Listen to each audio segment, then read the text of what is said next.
Aqui estamos, na Terra, 66 milhões de anos atrás. Este é um dos períodos mais quentes da história do planeta.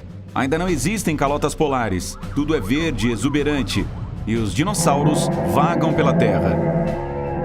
Saurópodes gigantes mastigam tranquilamente plantas floridas e árvores, com seus filhotes do lado. Você precisa forçar o pescoço para ver a cabeça deles, que estão 5 andares acima da sua. Mas é aí que você vê outra coisa, um ponto brilhante no céu. Só pode ser uma estrela cadente. Faça um pedido. Espere, a estrela está crescendo, ficando mais brilhante. Mal sabem os répteis gigantes que hoje marca o começo de uma das maiores extinções em massa da história da Terra. 3/4 da vida no nosso planeta serão eliminados. E vamos nos esconder aqui e assistir. 5 segundos antes do impacto. O meteorito abre um buraco na nossa atmosfera, como se fosse uma agulha furando um balão. A onda supersônica de choque começa a se espalhar pelo globo. Dá para ouvi-la do outro lado do planeta. Esse monstro que está caindo na Terra é do tamanho do Monte Everest, com pelo menos 10 quilômetros de largura e pesando 460 trilhões de toneladas. O meteoro está se aproximando, quente e rápido. A 20 km por segundo, ele está indo diretamente para a península de Yucatán, que hoje pertence ao México. Com essa velocidade, o objeto poderia viajar de Los Angeles para Nova York em menos de 4 minutos. Impacto. Esse asteroide do tamanho de uma montanha bate na Terra. Se isso tivesse acontecido em outro lugar, a vida no planeta seria totalmente diferente hoje. A península de Yucatán, que estava praticamente toda debaixo d'água na época, foi apenas um entre 8 lugares existentes no mundo que deixaria uma pedra espacial gigante extinguir quase toda a vida do planeta. Ou seja, o asteroide só tinha 13% de chance de causar uma extinção em massa. Só que ele atingiu o lugar certo. Quanto azar, não é mesmo? No momento do impacto, acontece uma explosão que é 1 bilhão de vezes mais poderosa do que a erupção do maior dos vulcões. A luz é tão intensa que parece que outro sol surgiu na superfície do nosso planeta. O meteorito escava a crosta terrestre e explode em milhões de pedaços. Ainda dá para ver a cicatriz que ele deixou. A cratera de Chicxulub tem 150 quilômetros de largura e 20 quilômetros de profundidade. Dá para colocar o estado norte-americano de Vermont lá dentro e 24 Burj Khalifas empilhados. Uma coisa que deixa uma cicatriz assim causa consequências globais. Com o impacto, a onda de choque se espalha por milhares de quilômetros na superfície. O ar derruba florestas em segundos. Tudo que está no raio da explosão é destruído. Nada sobrevive. Porém, isso foi apenas o começo. Pequenos fragmentos do meteorito, bem como partes da Terra que saíram do lugar por causa do buraco gigante que ele escavou, são lançados, chegando a lugares distantes como o Canadá. O céu se incendeia com um monte de bolas de fogo. E elas batem na superfície também. Os dinossauros que não estavam no raio de alcance da explosão correm, apavorados. Mas não há onde se esconder. As coisas só vão piorar a partir de agora. As ondas de choque percorrem o mar. O tsunami tem mais de 1,5 km quando atinge o litoral.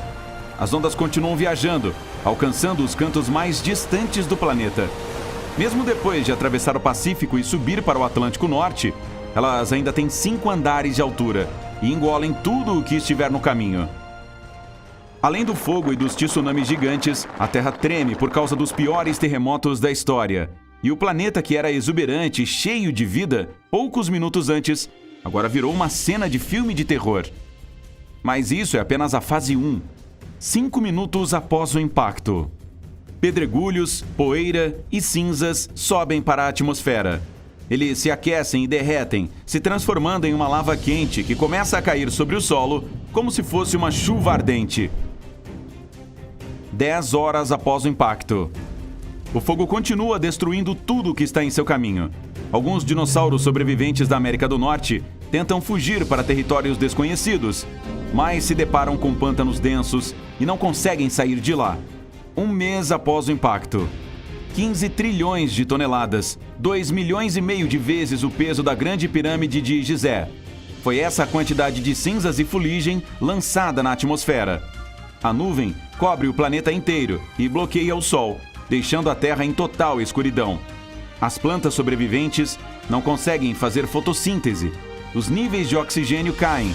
Qualquer animal que ainda esteja vivo acaba morrendo por falta de ar. No entanto, a pior consequência foi a extinção do fitoplâncton. A cadeia alimentar do oceano começa a entrar em colapso, como um castelo de cartas.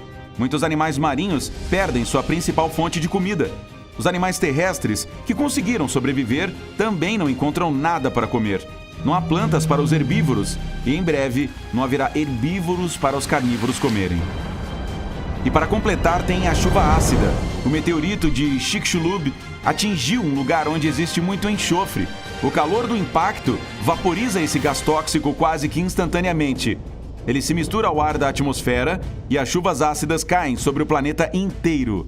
Os mares se tornam tóxicos.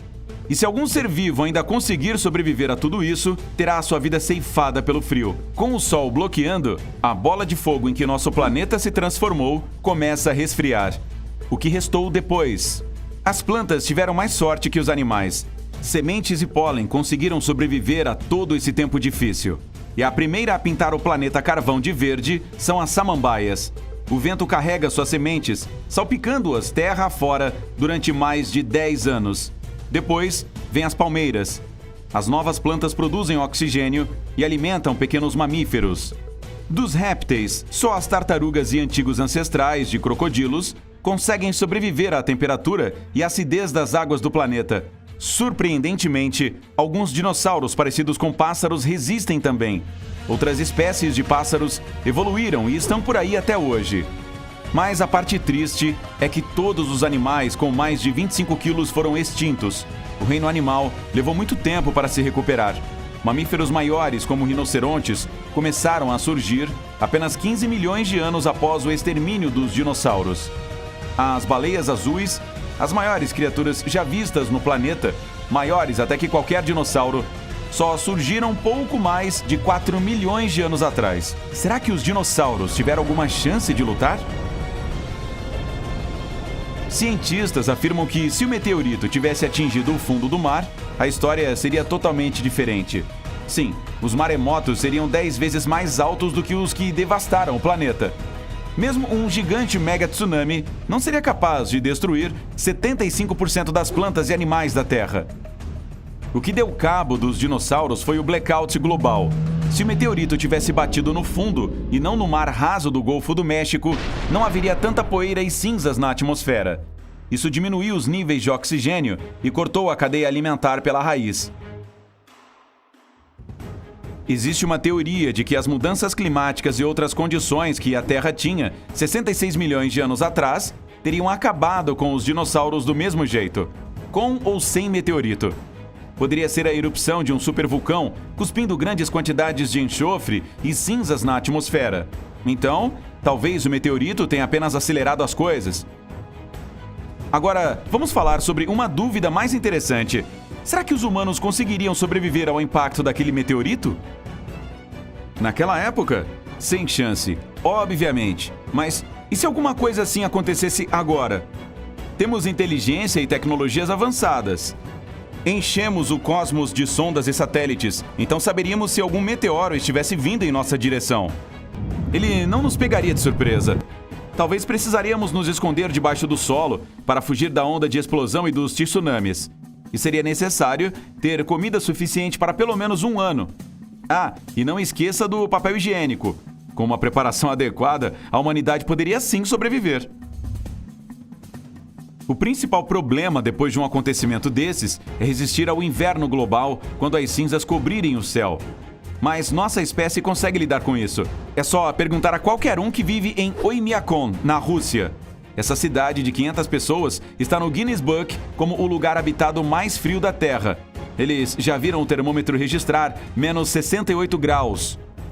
E quanto à preservação da flora e da fauna? Nossa espécie vem trabalhando nisso há muito tempo. Existe um banco mundial de sementes na ilha de Svalbard.